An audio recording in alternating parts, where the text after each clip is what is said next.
Today we're fixing a leak. Something's not right here. Ooh, someone who wrote the words leak. Strawberry dairy ice cream. It's a bit like a Jane Austen novel, this house. Mr. James, he's here. That's just a bit weird. There's a face in that window up there. Squander my money on gala bingo. You know what I'm about to do, don't you? God, it smells lovely in here. Oh. A splinter got me right between my nail and the fleshy bit. Hola, bienvenido a Plumber Pods. Me llamo Jaime, soy de Fontanero.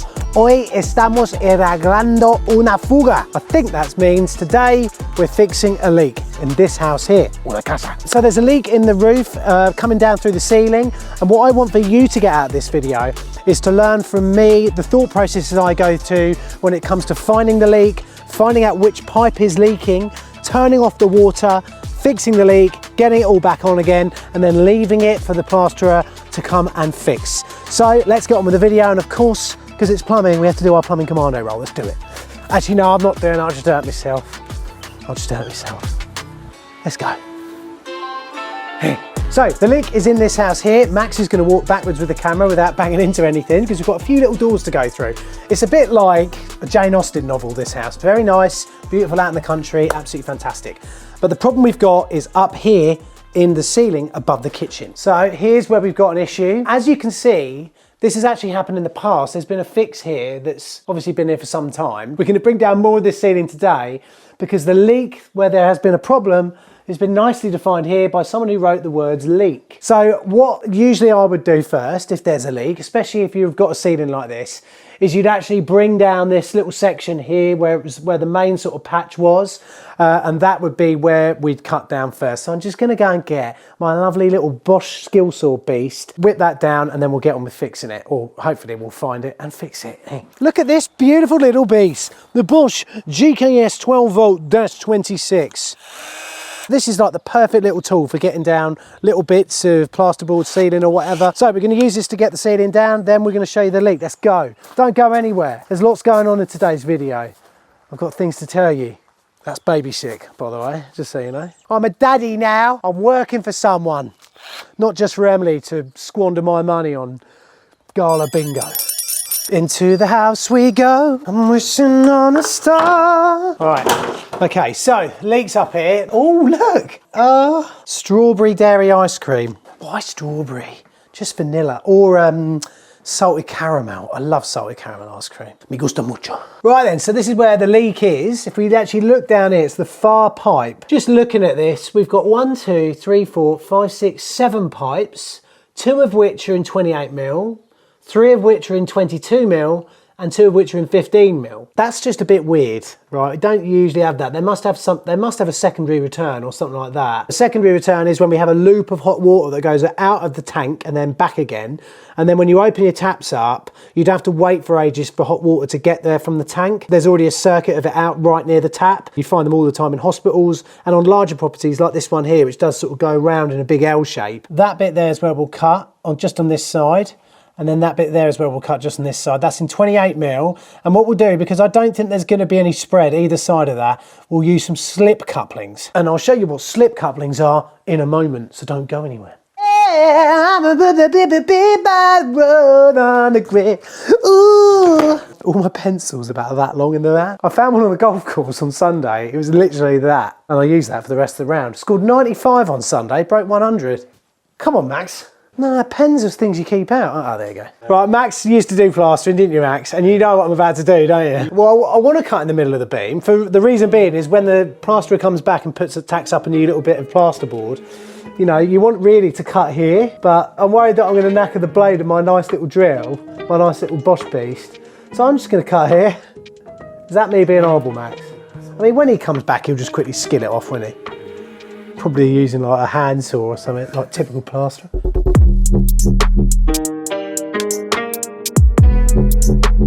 Do you want to do the next scene of this Plumber Parts video as if it was Jane Austen, Max? Mr. James, he's here! Finally! Oh, look at him. Isn't he beautiful? I'll be like the Lord Byron of plumbing. Let's have a close look at this piece, okay? I just wanted to show you, this is my normal Bosch skill saw size. So look, this is a difference in the sizes of it, like that. But it has everything on it that has, pretty much. So we've got our depth gauge, And today, because we're going nice and low, I can just pop up here. Usually what I do for depth gauge is this. So we then bring that back to where we want it, just like that, if you can, and then just lock that in there like that and you're all good. But also it has a pitch on it as well, so we can do 45, stuff like that. There's your lock. It's even got a little light on it. It has one extra thing actually. It tells you the battery charge on here. Look at that. Oh, I better charge it up or just get this done quickly. And look, it takes the 12-volt batteries, all right, which charge up super quick. Really, really like this little beast. And it's just nice because it fits so snugly in van and in box. I mean, I can almost put that in my hand tools box. Let's get drilling. Oh, sawing.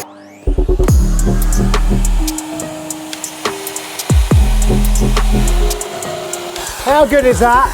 Class, isn't it? Like you can just scribe stuff off without any trouble at all. Just shut your head off when you're using it.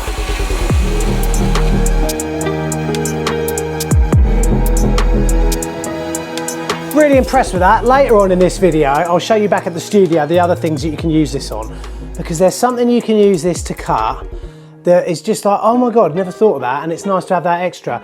The other thing you may have noticed is that I put my protective goggles on my head, but I forgot to put them over my eyes. Always use PPE, guys, please do. Right, so look, there we go. Got a good view of it now. So there's the water there. You know, we can't accurately trace back where these go because we'd have to take the whole ceiling down to do that.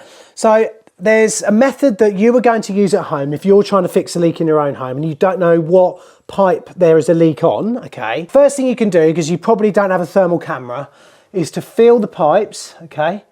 Give them a feel, and if they're all kind of lukewarm, tepid, or almost room temperature, then that's a good thing. If they're not, turn the heating system off, don't run any cold water, don't run any hot water throughout the whole house, and wait a good hour or two for it to all get to the ambient temperature of the house. And then what you do is you turn on one service, okay? So what I'm gonna turn on, I mean, really I'd say that's probably heating, flow and return, but I want to test actually to see whether it's cold or hot first, because they're really quick to test, because all we need to do is open up a cold tap or a hot tap in the house. Let me just show you that visually and prove it to you using my Bosch thermal camera. The great thing about this camera is the fact that we can just look at all those. We know obviously our far pipe is the one that we're interested in, all right? So I'm just going to screenshot this now, like that, and then in a minute, I can go back to these, look, and I've got them all saved on there, okay? Whatever happens, if it's hot and cold, they're probably feeding something upstairs. So let's go upstairs to see what it feeds. Let's open up a cold tap, and then we can see the difference in this, okay? So if that pipe, the one that we want to fix, that back pipe goes really, really cold, we know we're onto a winner, because all we need to do is turn the cold water valve off, and we're all good. Another thing, while we're here, going up these lovely stairs. So this is the reason we can't come from above, because this floor here, as you can see, is wood. If you are lucky enough to have a house where you don't have to worry about this, you can just lift it up from above. It's generally easier to work on things that are below you in plumbing rather than above, because you don't get water running down your arms and into your armpit. Believe me, you plumbers know what I'm on about. That's how it is. So I think we've got a bathroom somewhere. Right, come on, so let's just run the cold. Right, let's go back downstairs now and just leave that running, and then we'll just see if we get a difference in this. So one of the pipes is getting colder, therefore it's contracting, and that pipe is rubbing on one of the joists in the floor here. All this amazingly beautifully installed pipework that there is. But look at that back one now. You see that? That back pipe's dark blue now. If we took a shot of that, and then we can go here and we can compare. So that's the shot we've just taken. Look. So that pipe is almost certainly on the cold. And of course, you can use the thermal device known as your hand as well, just to prove it, give it a feel. Yeah, it's stone cold. Right, what we'll do, we'll leave that tap open and running because we need to allow air into the system. And I'll tell you in a second why. So we have our cold water main in. We'll have a valve that we're gonna find in a minute. Then we've got outlets, so that's the kitchen there. The outlet we've got open, and maybe another few outlets here. Our leak is there. So if we just turn the water off and didn't open this up, all this pipework would be full of water. So what we're gonna do is turn the water off, then open that one, open that one, open that one, open that one, and then hopefully you can drain as much water out as possible before we cut into this to effect our fix. Right, okay, so water off. Well, it's not off yet, but where do we turn it off? Let's find out. I know that it turns off apparently out here. It's brightening up out here today, Max. It's this valve here.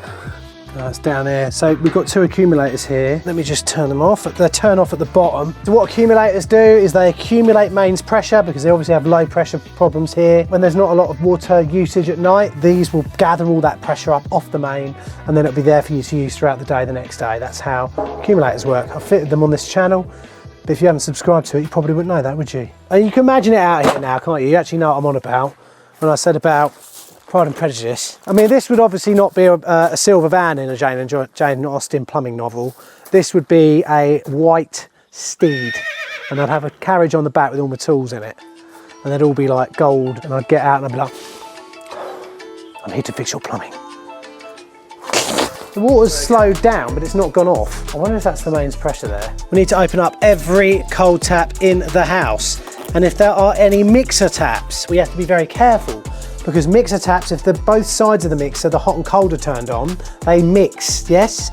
And you can then have hot water coming out of that cold pipe when we're doing this fix. Something's not right here. Leave the shower, that'll be all right. Showers stay away from because they're mixer taps. All right, so just this side. I know this is actually a mixer tap. But I'll tell you now, we haven't turned the water off. You better go out there and find out what else there is to turn off. Whilst I'm being a child, let's just pop back to the studio quickly. I just want to show you a little bit more about this lovely little circular saw I've got.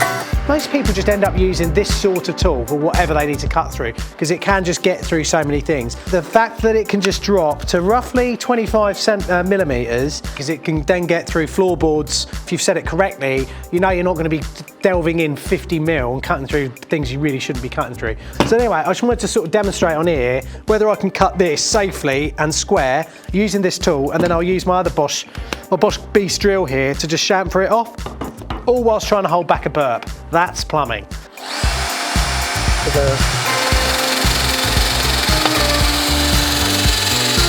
So good.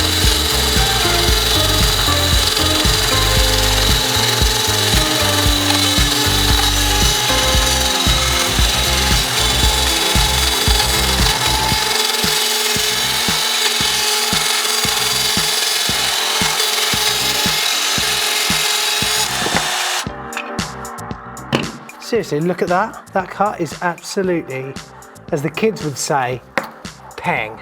I'll just use this Bosch bit here just to sort of taper this up nicely.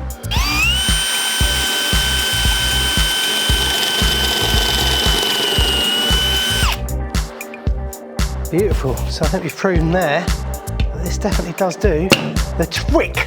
I also used this beast on some 18mm ply as well, and it quite happily scribed out a load of ply for a kitchen sink that I was fitting. I mean, also look at how accurate the depth gauge is. You could add that a tiny little bit more and you wouldn't have that strip along the bottom. But that's actually spot on. So that's the Bosch GKS 12 volt /26, the best mini 12 volt circular saw cutter that I've had the pleasure to use so far. Very, very happy with that. Very versatile. I love it.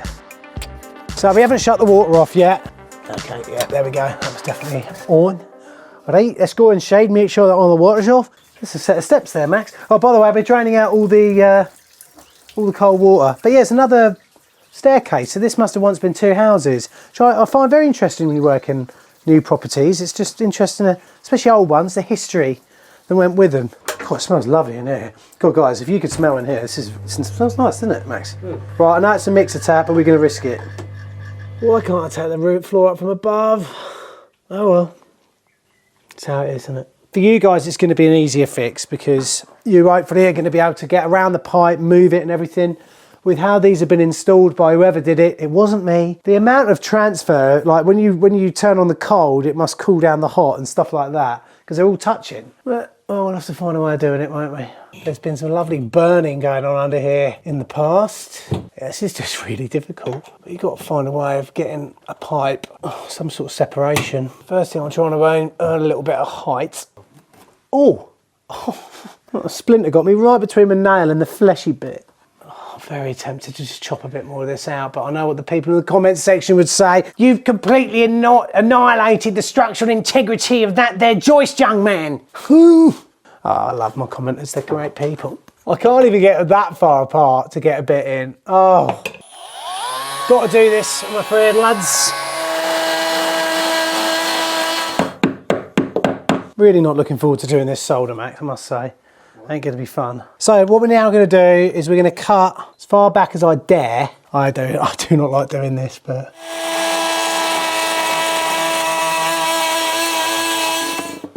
Oh, it's coming down quite quickly, that is. Got the bucket up there now. Should be able to cut this a little bit deeper, get it draining down a bit quicker. Nice, draining out nicely back.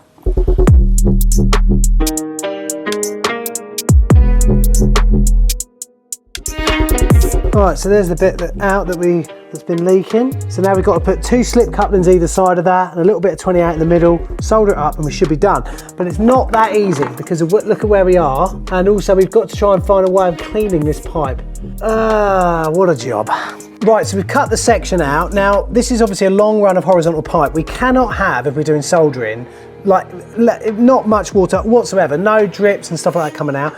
Now, what you can do is pull the pipe down, so you get it going like that. But a much quicker way of getting it to run is to just pop your screwdriver on here and that will start to run much quicker. You see it popping out at the bottom there. Sometimes I've seen guys get a little bit of tissue and just screw that up and then pop that in the end, and that gets it running quicker as well.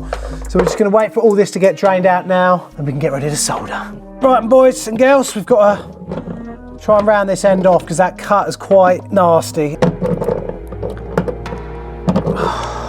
Let me just have a second's rest.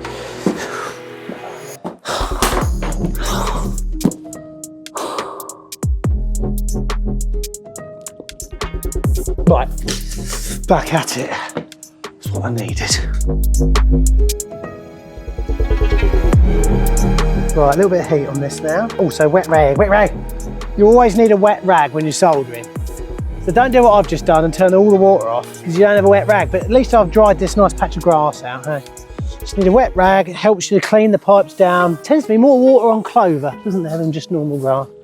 There you go, it's nice and wet now. So we're just getting that. I will put a heat mat up here in a minute, but not just yet. This is where the job will either be a success or a failure. If we can't clean this pipe down properly on both ends, we will not get a proper solder and it won't run properly. Max has never seen me rage quit a job before, have you, Max? But this could be it. Just leave these people without water. Right, so, bit of a problem. I'm gonna have to cut this back a bit further. Doesn't matter because obviously a whole sheet is gonna go in here when they do their replasterboarding bit. The main problem is, if you come around to this side, Maxie, this is just so tight up against there. I'm better off running a new little bit of pipe through here. Basically just having 2 bits of pipe that I can nice and easily get at. So I'm just gonna get my little saw, my little Bosch beast saw, just cut this little section back here, and then we'll be ready to move on with this job.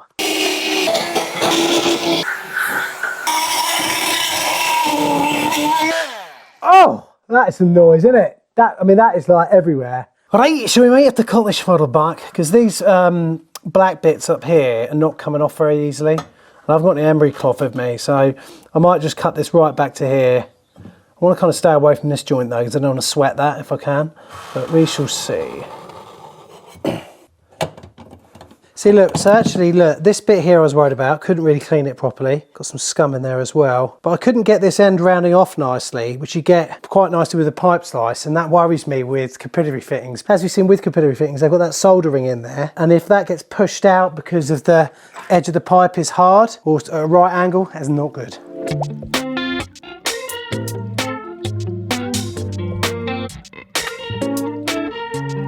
So guys, hopefully the things you've learned so far is find out where the leak is, find out what pipe it's on, turn the water off to that pipe, make sure it's off, make your cut, and then spend so much time getting everything as clean as you physically can as possible. All right, just like I am here. That pipe needs to be gleaming.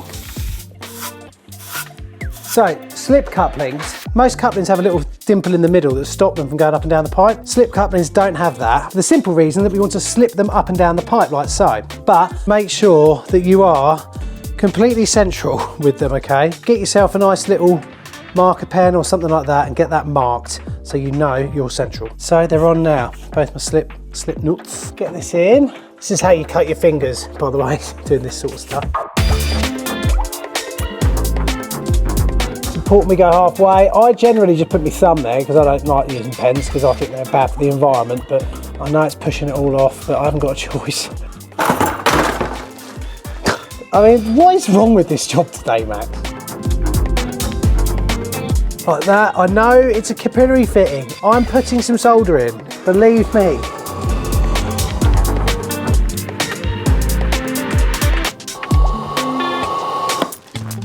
Oh!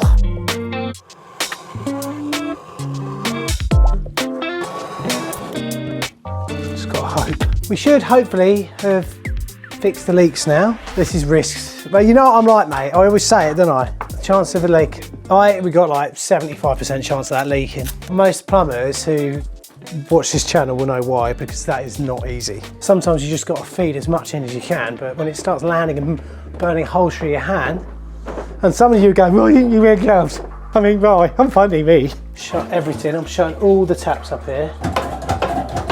Nice, you know what, if that leaks, we're gonna have to cut all of that out, everything that we've done. Right, water going back on. I'll bring it on just slow.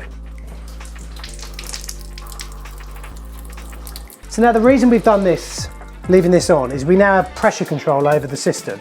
So I can now build pressure myself in the same room as to where I've worked. Right, so we're at pressure again. Right, so next thing you do, if you're a plumber working at someone's house, or anyone actually, you've got to do this. You've got to go and vent the taps that you haven't vented yet, because it's going to shock someone.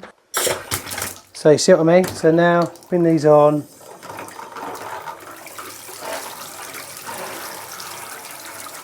This one here we want to open.